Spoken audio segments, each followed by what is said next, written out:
Hello, I'm Dr. Nancy Moonstarr, host of A Man's Guide to Intimacy. Open her up to tell you what she wants. It's my pleasure and my mission to help men have the greatest intimacy. We get to listen today to an expert who is a clinical sexologist, a sex educator, a sex coach specialist, known around the world, a writer, a speaker, producer of so many things, including her own videos for couples. She's a gifted expert we're just so lucky to have because so many people ask her to speak for them. So I welcome Dr. Patty Britton. Thank you so much. It's such a pleasure to be here. And what a beautiful background you have with these masculine and romantic images surrounding us as we talk today. It's so perfect. I love it.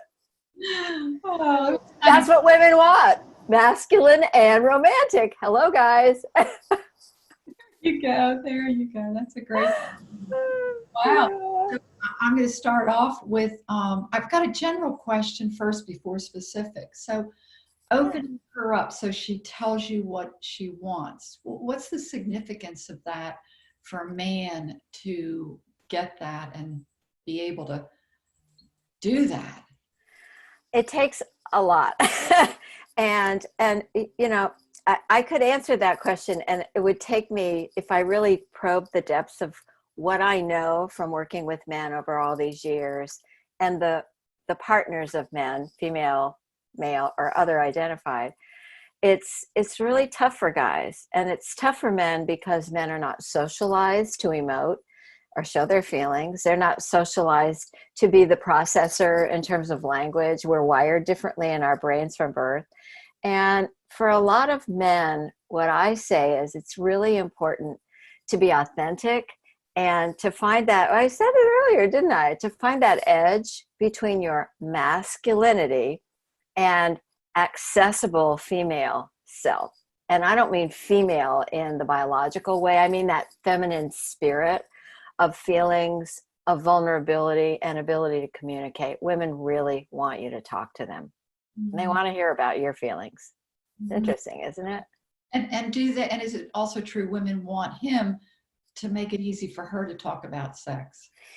Yes. And if there's one thing that is the greatest deficit that I see clinically, and I've worked in this arena for, I hate to say it, over 40 years, I've been working with clients and right. And as a sexologist, this has been my life's work, my passion, my path. And I think it's really the deficit that we see in the bedroom is not so much doing it, meaning having sexual experiences, but the ability to talk about it, the ability to know yourself, the ability to know what you want, what you need, and be able to ask for it. And women have a very difficult time with that.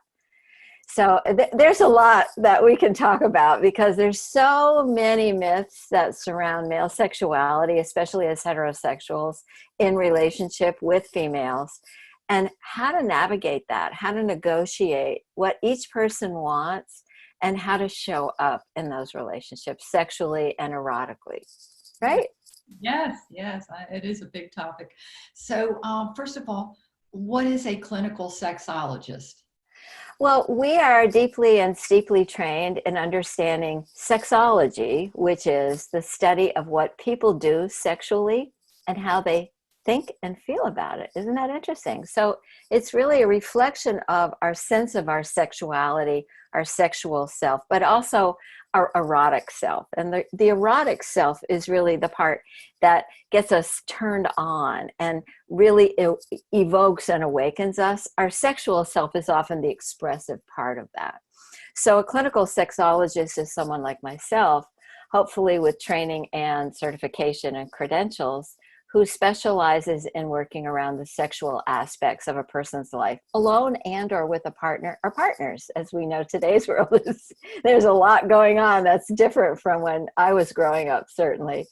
And a clinical sexologist is someone who is trained to work with clients. That's where the clinical part comes in. Okay.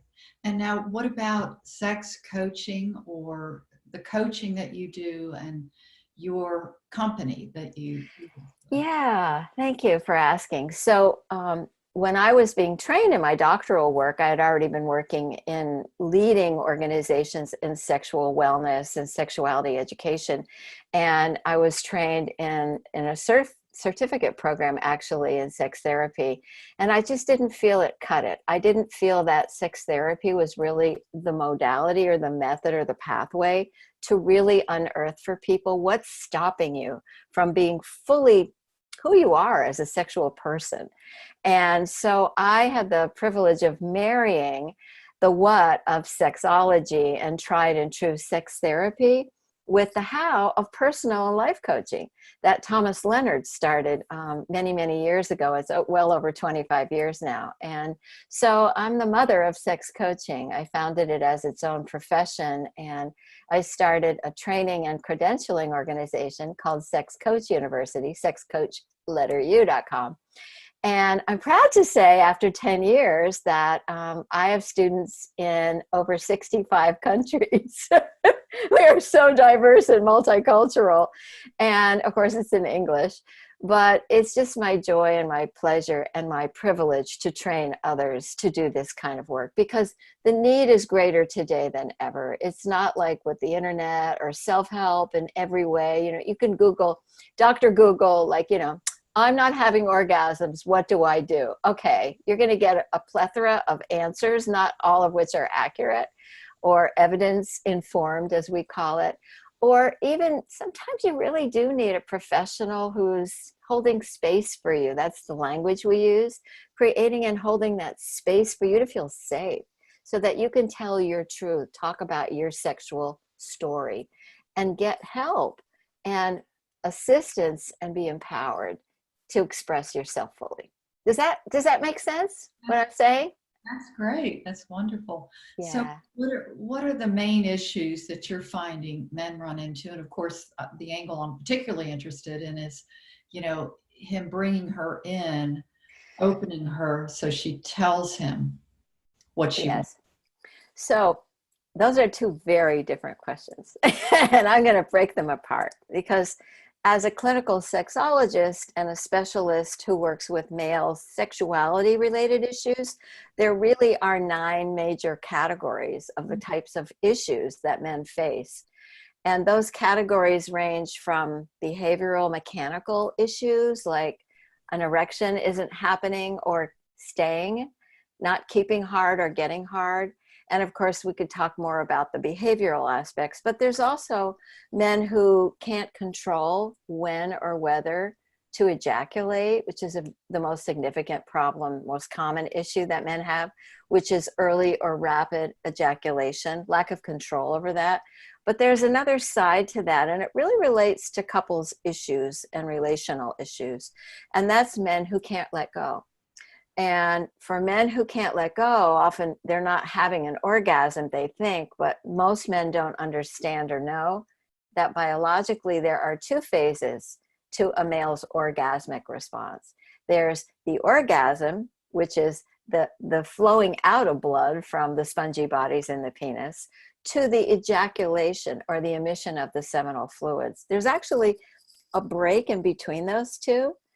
And when a male understands that and knows that, he can learn how to monitor himself and actually make that pause so that he doesn't reach what we call the point of no return. Not a song from a Broadway show, but rather a real issue called ejaculatory inevitability. No matter what you tell yourself, no matter what you do, no matter what your sweetie is doing or saying to you, or how beautiful or sexy she looks, heterosexually speaking, nothing is going to change that you're about to emit the seminal fluids or ejaculate.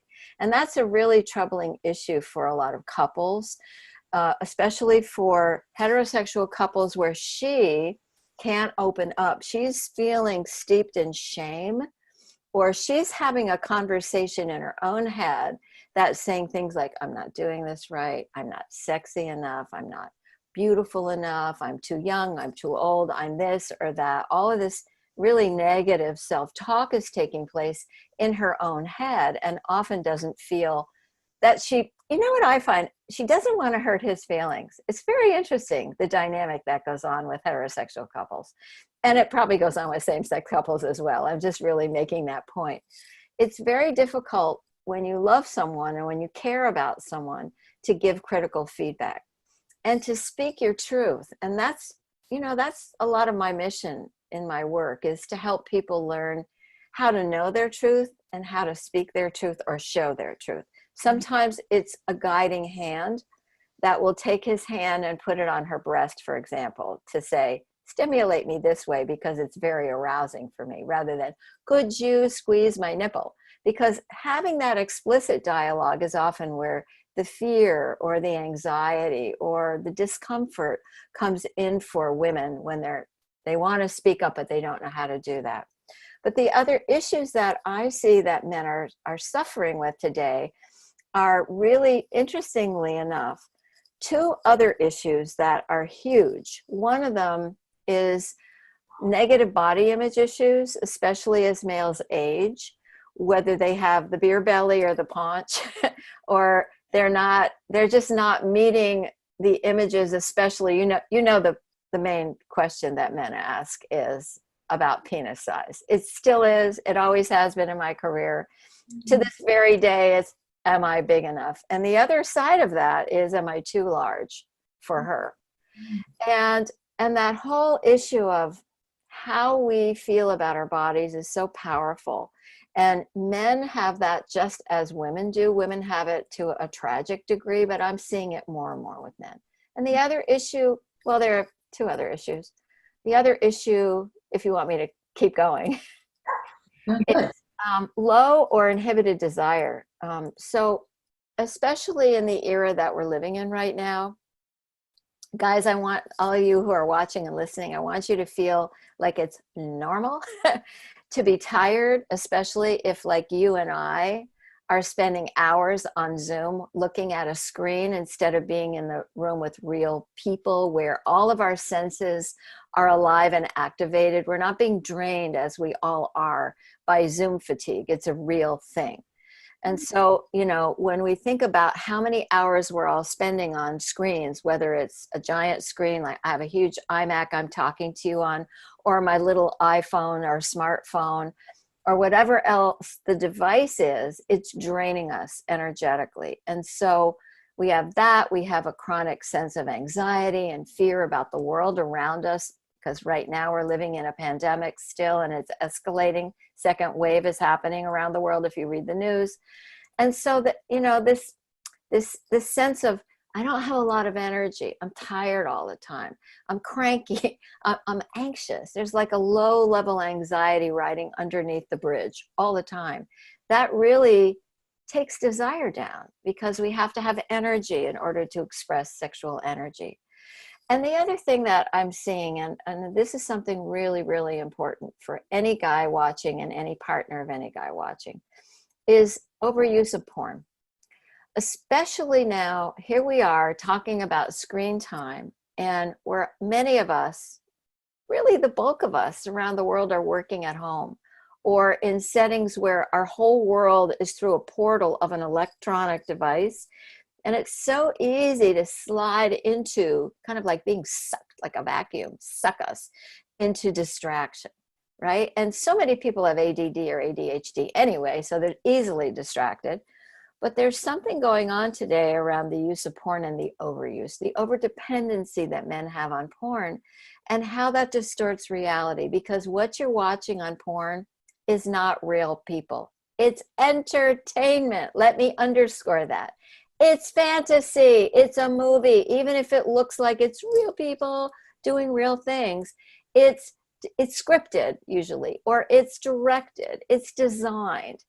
And that also affects and infects that body image issue of, am I big enough? Because many of the men who are hired to perform as adult performers, which I'm a big fan of erotic entertainment. I've been in many, many, many organizations to promote the accessibility for that. I think people have a right to that as adults with consent, but modulating your own investment in that is really important. And if your energies or your your leaning is like, that kind of compulsive energy, it's going to ruin your sex life with real people. And how women are, or people that you see on the screen in porn, is not reality. All women are not with their legs wide open going, okay, I'm ready. It's not like that, guys. So, you have to create an environment, a safety net. It's an interesting dynamic. There has to be a sense of risk and excitement at the same time as safety and connection for women to open up to men. It's a very interesting, kind of like a contradiction, isn't it? But it has to be present, is what I've observed and, of course, studied as well. Nice. Now, do you have like a specific angle that you like to work with men on that kind of flavors the atmosphere that you're working with them? Well, I have a method, and I could talk a little bit about my 5-part method, but what I really want to say is that I think a good therapist or counselor or coach or helping professional of any kind needs to learn how to align with your client. And so if you're talking to our audience, if you're with a therapist or a coach or counselor or a priest or whatever, and it's like you feel like, wow, they're not getting me, or I'm being judged. There's a lot of judgment when we talk about sexuality. Most mental health professionals in particular lack training in sexuality. I hate to tell you that. And so you have to be really cautious about who it is that you choose to work with. I train many therapists. I've been a professor in grad schools for many, many years, training psychotherapists, marriage and family counselors, that type thing. And it's a minimal amount of hours that's required for them to be licensed. And then they go and they crack open a human being or a couple's life and they say, oh, well, all you need is communication skills. Not at all. You need somebody who understands sexuality and sexual behavior and fantasy and the language of sex, and is comfortable asking very piqued questions about, well, when you masturbate, do you put your hand over the coronal ridge like this? Show me on this representation of a penis. How do you masturbate? You have to be very, very seasoned and comfortable as that helping professional to nuance how it is that we work with our clients. And I use a lot of humor. And I find that humor is an equalizer. There's just something about, we just laugh together, and it just takes all that tension out of the room, or the cyber room. And I also use tough love. I'm going to tell everybody, I'm one of the most loving, tolerant, spacious people when it comes to holding the possibility to help anyone around their sexuality. But I also hold that line of setting boundaries, teaching you how to have healthy boundaries, but also tough love. Sometimes I'll say to somebody, we've been meeting for months now, and I keep giving you this home assignment and you're not doing it. And so I'm wondering if maybe it's time to say goodbye, because you got to do the work to see the change. You don't go to someone to do the work for you. So that sense of caring and loving, that kind of neutral zone of loving a client, not erotically, not in any romantic way, clean, healthy boundaries, really helps, I think, particularly males feel safe in the presence of an older woman who can really be their guide. I'm known as the Dr. Ruth of Poland, because that's my international training hub. And I've been going there for 8 years. I've trained hundreds and hundreds of sexologists there, interestingly enough.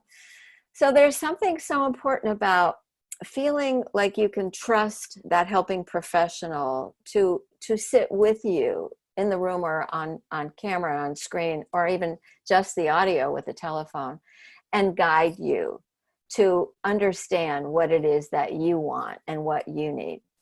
I don't know if I've answered your question. I kind of went off on a tangent, as I tend to do. A lot of great territory. So I'm gonna switch it to kind of our current boundaries you mentioned, and I think that's a great topic. And I've got a lot of questions. I mean, one of them is what are men needing to know about boundaries with their women, with a woman they're in relationship? Yeah. Well, I think we can't ignore the tone of the cultural climate right now. We are living in the era of the Me Too generation, this sea change that has happened. We look at really the falling of male icons with their privilege and power. And I want to say, and this may be shocking for all of you who are watching and listening, I think I have the deepest compassion now than I've ever had for men, heterosexual men, in terms of how they can approach women. Because I think it's a territory fraught with danger, no matter which way you go. And a lot of what I see is men who have shut down and given up. They've closed up shop if they're not in relationship because they're scared. They don't know how to approach even dating because it's like I have this metaphor that I use sometimes. I say, if I'm really angry, sometimes I've gone Wolverine, the comic character that Hugh Jackman plays so well, where it's like out come, these metal claws. I think guys feel that way around women just in general now, if they're single and they're approaching women. So this era that we're living in of Me Too means it is a time for absolute explicit consent.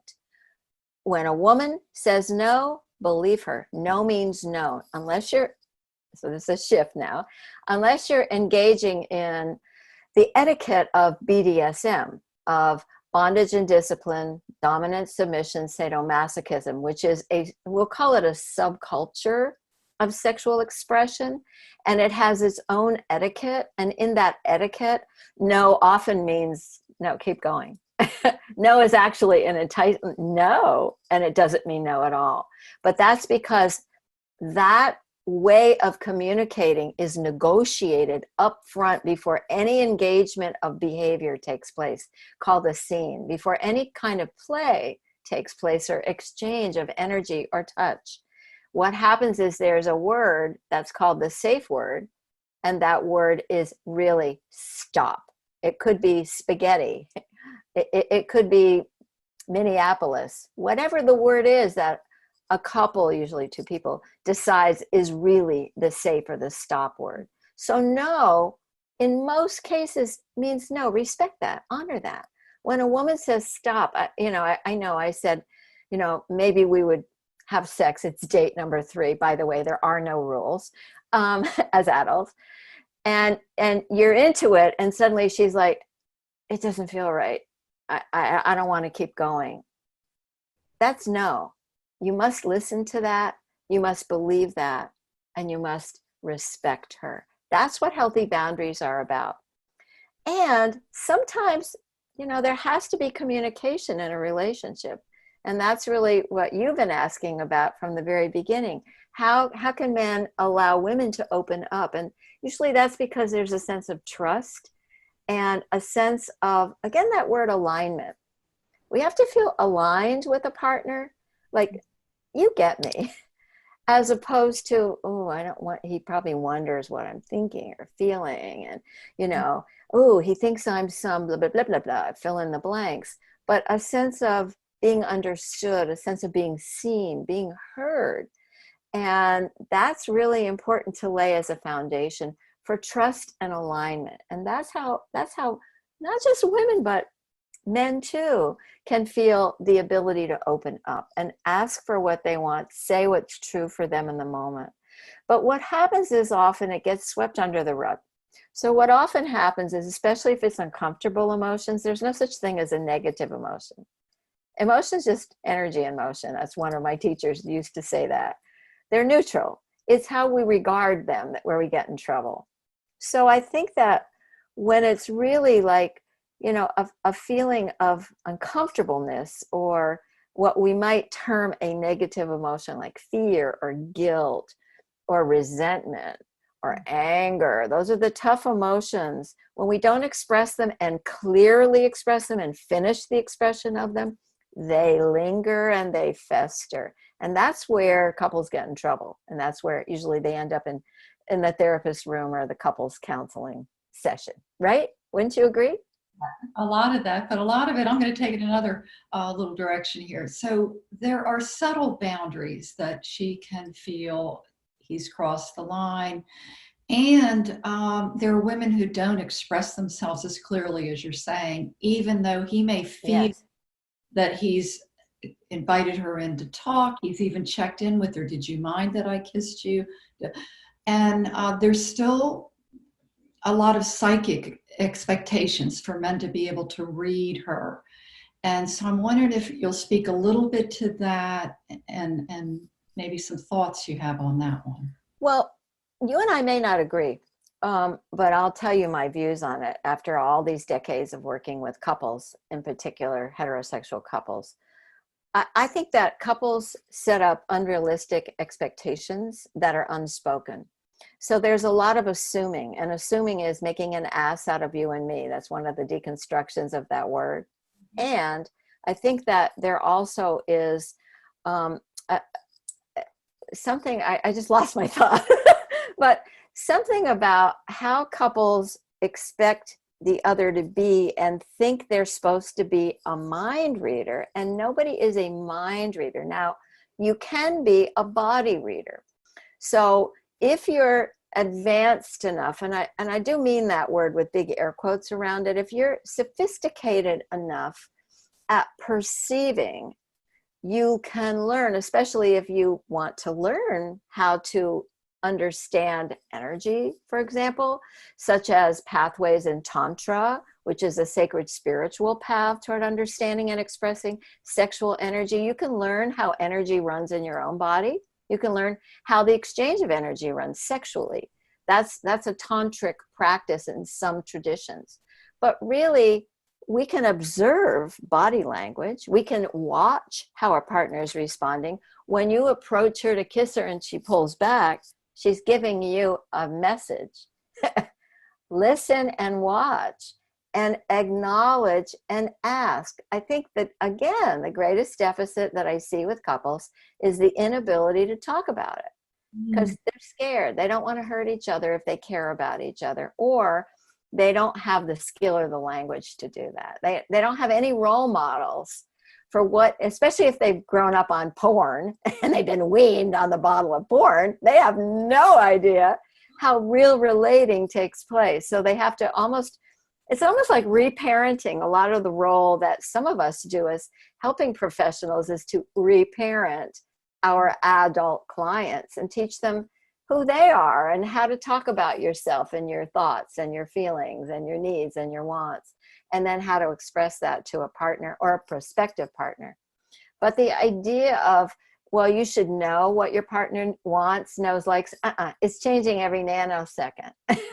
And so, that's why checking in is so important, and feeling, it's risky, it's scary. It's scary to say, hey, it feels like we just disconnected. I teach the technique of the positive sandwich, which is, I didn't invent, somebody else did.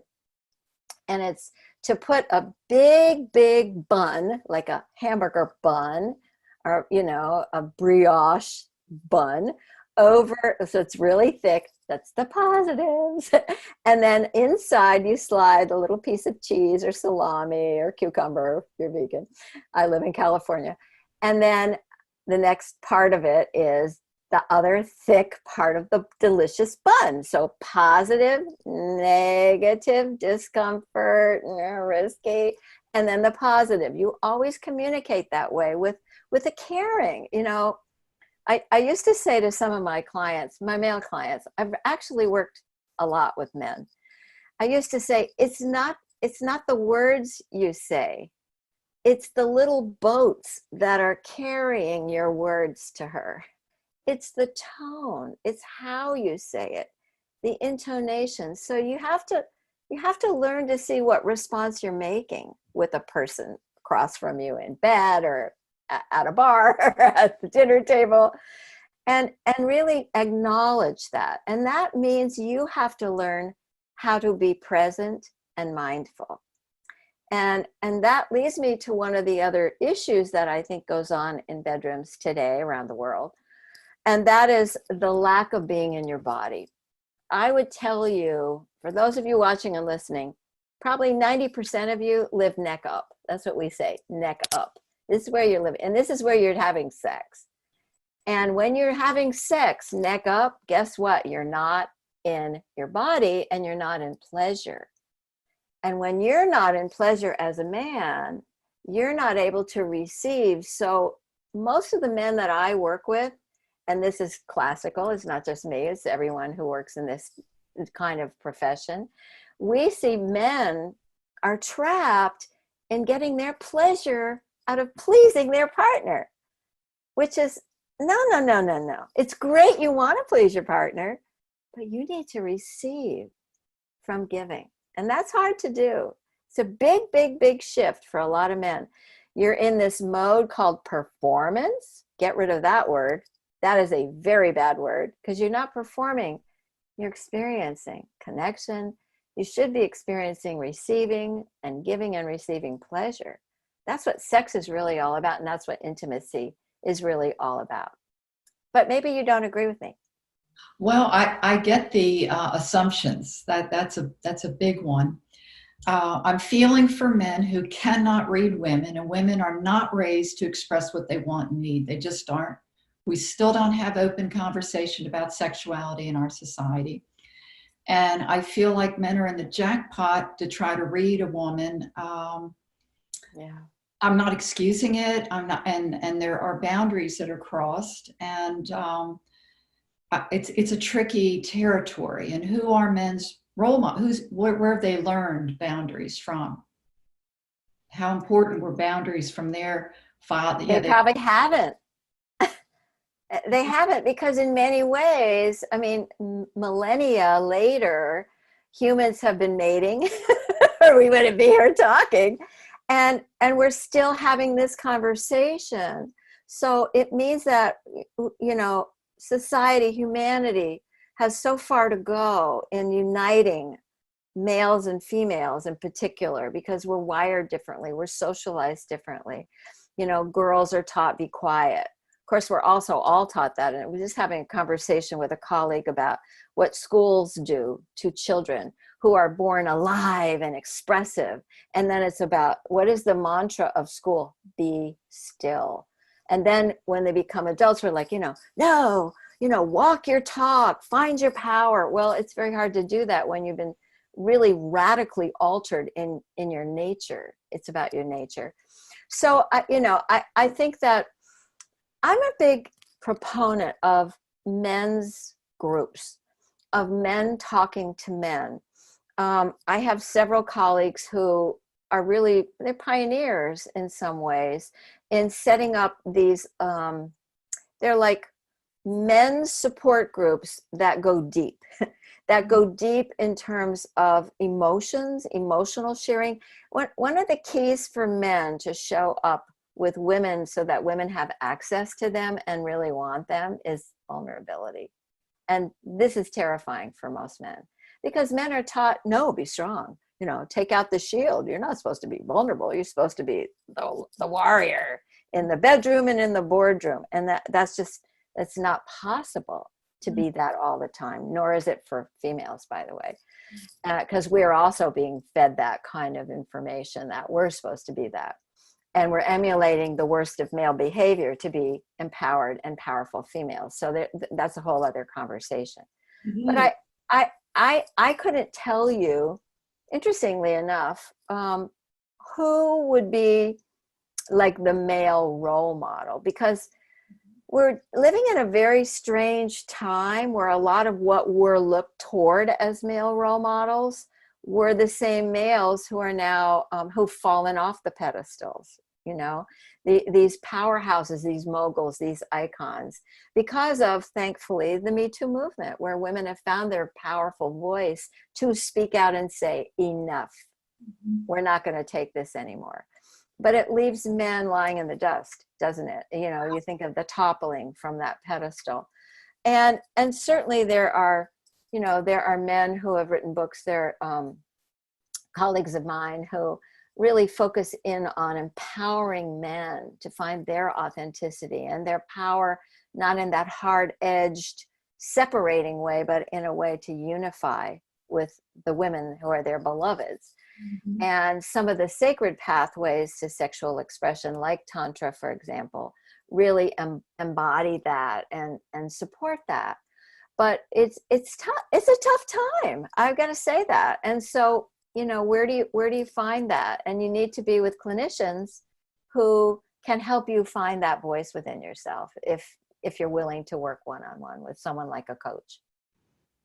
I have a fantasy or an image or an imagination that men are so powerful right now to help women through their past hurts, through their negative past experiences.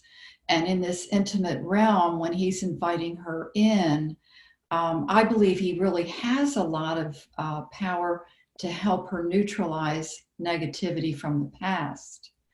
And so I like to think of myself as starting the Time's Right movement. It's right now for men and women to rise together. Yes. And women can't heal all that on their own. They need men, and men, understanding men, equality men can do it. They can provide affirmation, gentleness, all the stuff we're talking about, the tantric practices to come into us being together. And I've got a big vision that they have a lot. Men have a lot on their shoulders, a lot of responsibility. Yeah, they do. But it can happen. So now I'm going to move to something real simple.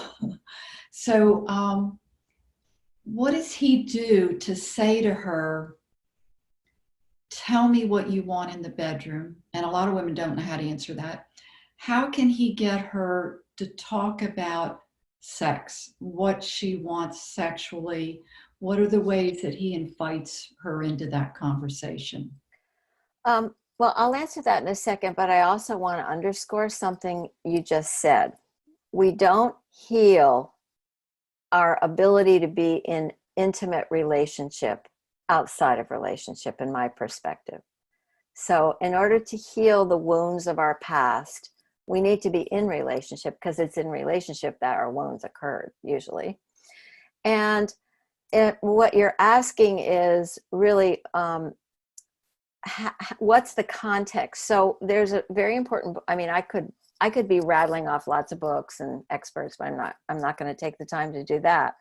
But there's a book that, interestingly enough, we just had a Facebook Live about, a book that has now become a classic called Come As You Are by Emily Nagoski. It's a very important book, and all men should read it as well as all women, because it really deconstructs how women work and how they work in terms of their desire and arousal. But also the fact is that women open up because of a context, and men can be part of that context for her opening up and healing. But there are many, many, many aspects to what makes a context. Even something as simple as, this is a tip, don't have a conversation about sex during sex. That's the last place and last time to have that conversation. Don't even have it in the bedroom. Have it in a neutral place where sometimes you can actually, this is similar to parent sexuality education, interestingly enough, where we look for the teachable moment, talk to our kids. It's the same thing with couples. Sometimes, like, watch a movie together that's sexy, erotic, or has sexual themes. Talk about it. And look for self-help books that have prompt questions in it. Like, look at this movie and, here are 3 pivotal questions you ask. How would you have handled the way he approached her? Or did any of that turn you on? Those kind of questions are helpful when we have something external to focus on. Then we can bring our thinking into it without being triggered emotionally, which of course we know. If you're triggered emotionally, you can't think. We've hijacked a part of the brain, can't think and feel intensely in that way at the same time. And I think part of the problem with most couples sexually is that they don't talk before they do it over time.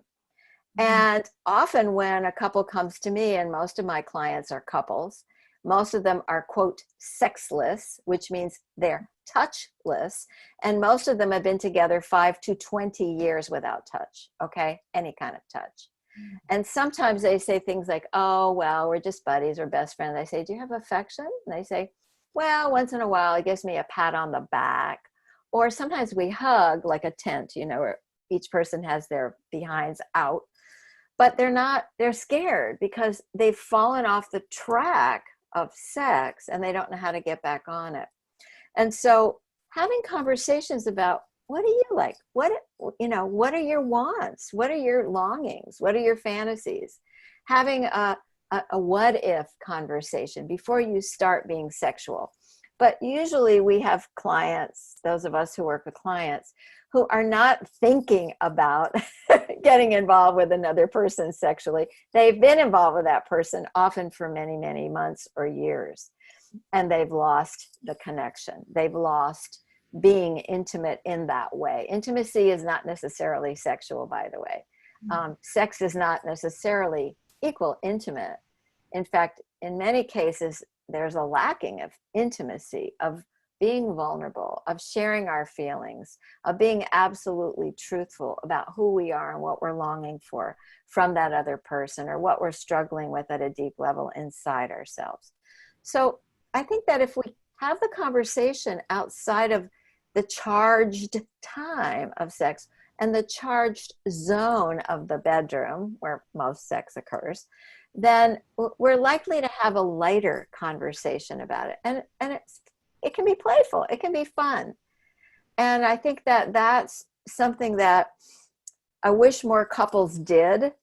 And even reading erotica to each other, you know, I have a client couple, and one of their patterns is so sweet, is that the way he gets her turned on is he loves to read erotic novels to her.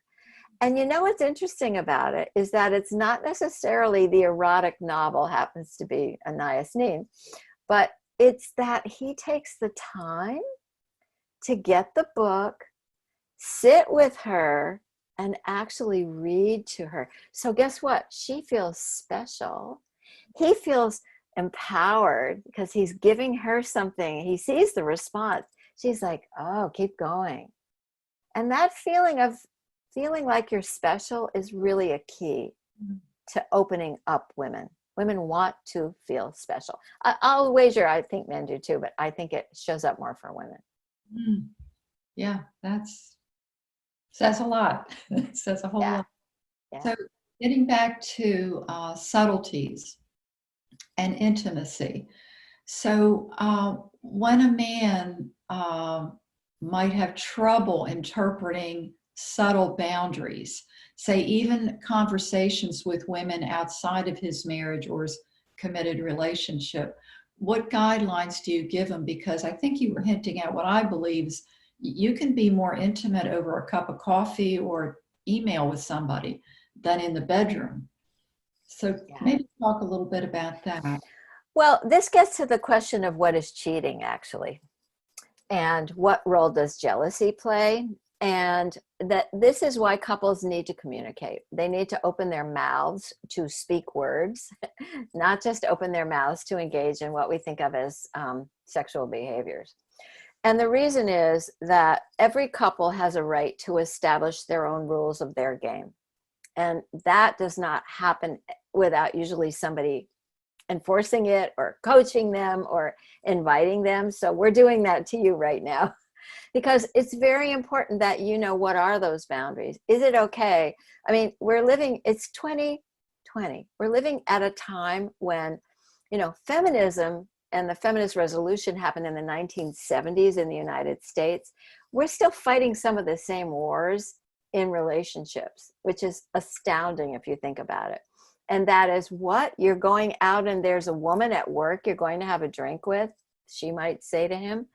And I always make the assumption like, well, it's 2020. What's wrong with that? That's fine. And often I'm that voice to say, there's no threat unless there is a threat. And only the two of you can define whether there is a threat. Because sometimes energy is really what you're feeling, not the words that your partner is saying to you or the actions your partner is taking, or if you're the partner. And it depends on, are there leaky boundaries energetically? Sometimes there are. Sometimes the intimacy of having a latte, you know, in somebody's, I live in California again, in somebody's SUV in the Starbucks parking lot, because as we're recording this right now, we're living in COVID and we have no coffee shops open where I live. So a lot of life is taking place in parking lots and cafes outside and in vehicles. And so is that threatening to who's at home waiting? It could be. So this is why we need to talk about how we feel. What is healthy for us? What's acceptable for us as a couple? And if we look at the frame of that, it's like a big picture frame. What are the hard lines? I always say this to my clients. What are the hard lines of the picture frame? Thick black marker. That's your picture frame. Inside is what's acceptable and outside is what's not. But sometimes there are leaky edges that are like gray and you're not sure, is that okay? Is that not okay?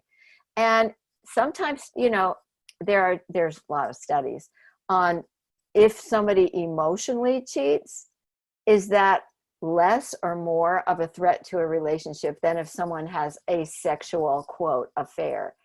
And it depends on the relationship. It's always going to go back to the two people in relationship and what your values and your rules are for what allows you to feel that you're within the container safely and healthily of that relationship. Do you agree with that? Yes, that's very nicely put, because it's not a cut and dried one size fits all Ever. Yeah. No, So never. let's see, I have a thought about vulnerability is tough for both parties. And let's say that he struggles with, she's trying to explain something to him. She's being vulnerable. And he doesn't understand that as important. He doesn't see it as important. He thinks it's harmless. What do you explain to a man that if she's presenting him with an idea that he doesn't really align with her, maybe he doesn't like it at all, doesn't believe in it at all. You know, what does he do with this new idea that she's trying to say is important for them to both understand, but he's not there, not with it?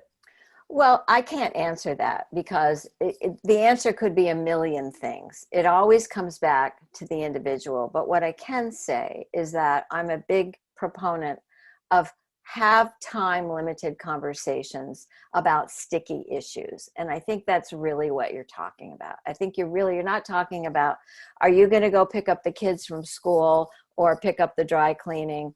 Or are we going to put the patio lights on? And it's not like that. It's usually emotionally charged subjects. It's like, I'm angry, or I'm upset, or I'm not feeling comfortable with where our marriage is right now. Whatever it is, it's the emotional stuff where there's a charge on it. I think what's really important is to teach all of you how to use a talking stick. And this is something that I use with couples all the time. And it's revolutionary. It's magic. It's like magic. And that is to take an object that you call your talking stick. Let's see if I might have one. Well, I have a talking stone, and I don't know if you can all see it. So this is actually a very sacred object to me. This is a piece of lava stone or volcanic stone from Iceland. And it was given to me by one of my students, Sex Coach U from Iceland, who came to an intensive that I do every year in Eastern Europe. And I love her dearly. And for her to exchange with me, I gave her a gift and she gave me this as a gift. So this is an important object to me. I would call it sacred. Because of that, I might use this as my talking stone, or I might have a stick or a rain stick from Brazil or something. And why this is so important is because two things. One, I use that word sacred. It's really important not to pick up the phone. It's important to honor this is our moment, our moments, and to time limit it. So by saying to your partner, okay, let's take 20 minutes and let's talk about this. Because you know why? Most guys, when they have their partner say to them, I'd like to talk to you about something, they go deaf, first of all. They leave their body, dissociation, and they go into the panic room inside. They go, holy shit, I can't believe she wants to talk about it. I can't take it. Oh no, this is going to go on for hours. And so by time limiting it, he knows, you guys, that it's going to be 10 minutes or 20 minutes. You set the boundary, you negotiate together, like we're going to take 10 minutes and I'm going to listen to you. And guess what? The person who holds the stone or the stick gets to talk, and then you pass it to the other person for a response. And you listen silently while the person is talking, not interrupting, not flipping out like this is going to go on forever. Oh no, I don't know what to do. She's upset with me again. Oh no, I'm a bad boy. Whatever you're telling yourself, you're freaking out inside. And she's freaking out because she knows you've disconnected. You're not there. You're not listening. And do that. They feel like, what did I do this time? You know, I'm a bad boy. I've been a bad boy and mom's mad. So I think that using a technique like that, where you have something that is interesting, it's like what I was saying earlier about neutralizing, get out of that horrible discomfort of the charge and neutralize it. And that's what having an object, and it could be, I had a client once who had, just remember this, who had they had their style of when they needed to talk. And what they created was with a paper plate and a popsicle stick and some artwork, they created a happy face and a sad face or an angry face, depending on how you interpret it. And when it was time to talk, you know, he would go, okay, honey, I'm holding up a happy face. We got to talk. And so, you know, it made it playful. It made it obvious, like, I'd like to share something with you. It might be something wonderful. You know, it might be, you know, last night we had sex and I had an orgasm, and I've never really had an orgasm of that length and quality with you. And I feel so close to you because of that. But we don't usually, after a sexual act, have that kind of processing, do we? No. And so it may be that, it may be wanting to get closer, not beat you up or scold you or judge you. I think that's where we're terrified that we're going to be scolded, we're going to be judged negatively. Mm-hmm. And for males, I think that one of the issues with sex is that, and I'm sure most of you guys who are watching can understand this and relate to this, you think that you're always supposed to be doing a good job. This is the male model. You're supposed to get the hammer out and hit the nail and get the nail in the board. Sex is not a job or a performance to do. And you're not doing a bad job. Women need to process. This is the distinction between males and females. It's even hardwired in our brain, according to some brain researchers. I know that's a fairly controversial concept, but I happen to believe that's accurate.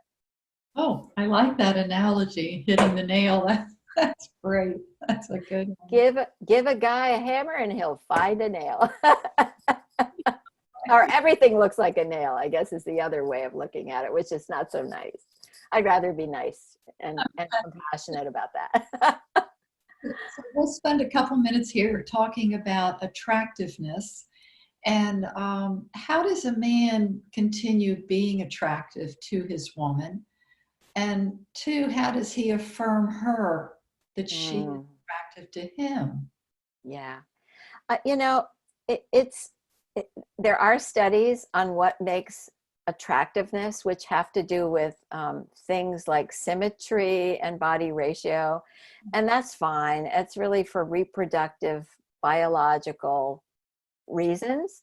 But what I know and what I hear from many of my clients is that, first of all, there was a book written based on a very large scale study about what turns women on, what women want. And there was something like 843 answers to that, which is showing just how diverse and different we all are. We're all unique specimens, all of us. So some women are going to be wired so that they need to hear you We all have different love languages based on the 5 love languages. You can go look that up. We all have different modalities of how we take information in. Some of us are visual, some of us are auditory, some of us are kinesthetic, for example. But what's important is positive regard. And I think that I'm speaking about how men can help women feel more attractive. Something as simple as, you look so sexy in that dress. For most women, that works. Most guys don't take the time to do that. It's like, okay, where are we going? Or take the dress off.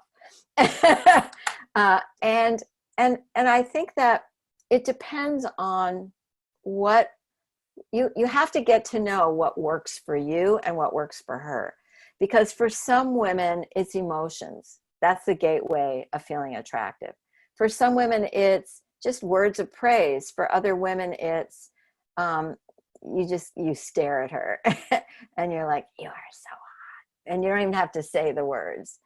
Or you just, you touch her, like kind of, that juicy animalistic body stuff.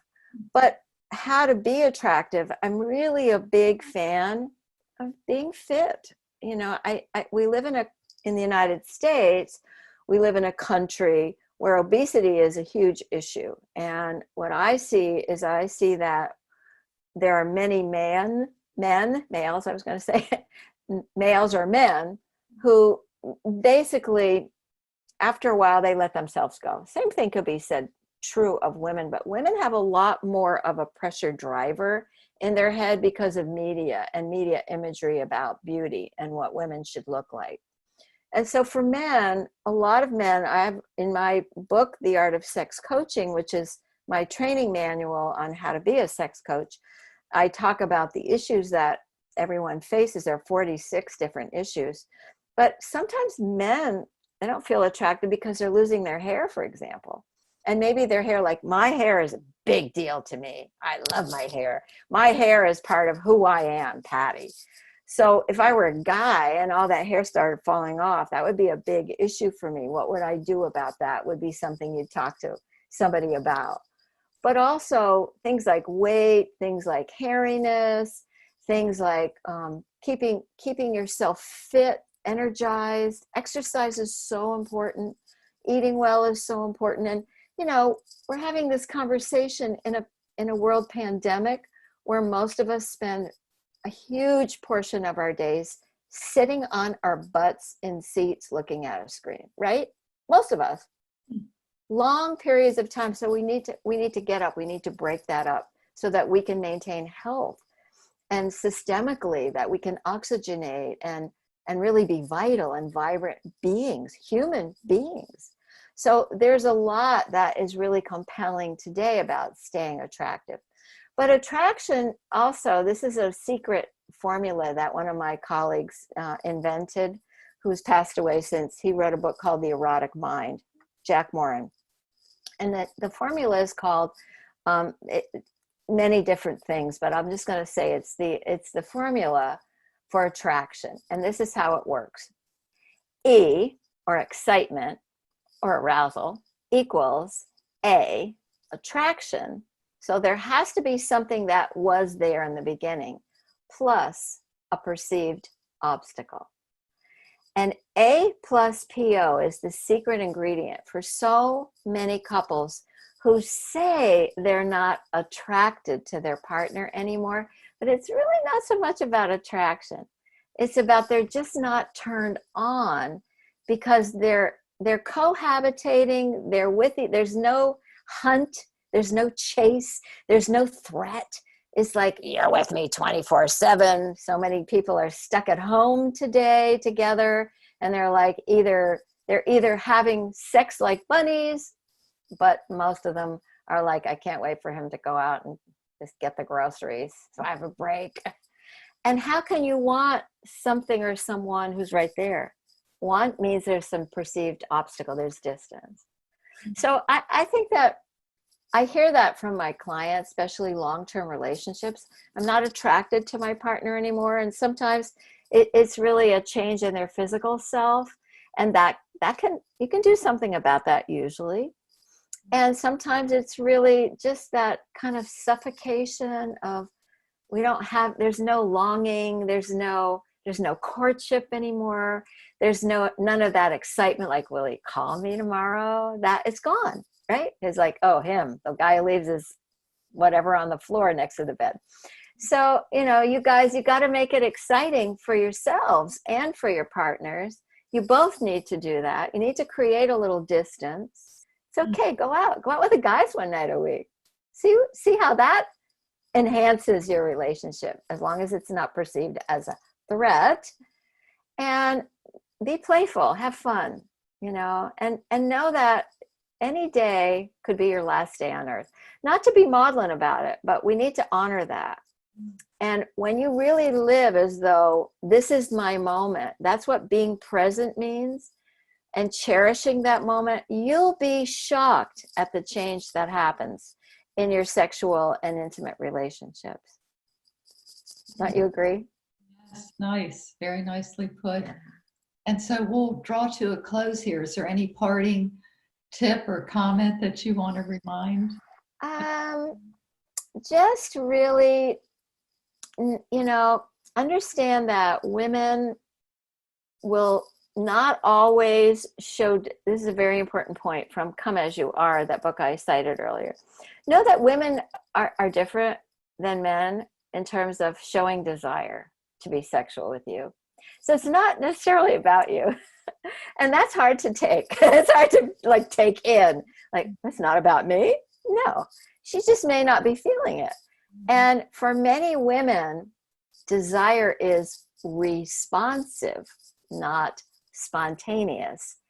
And for many men, it's spontaneous.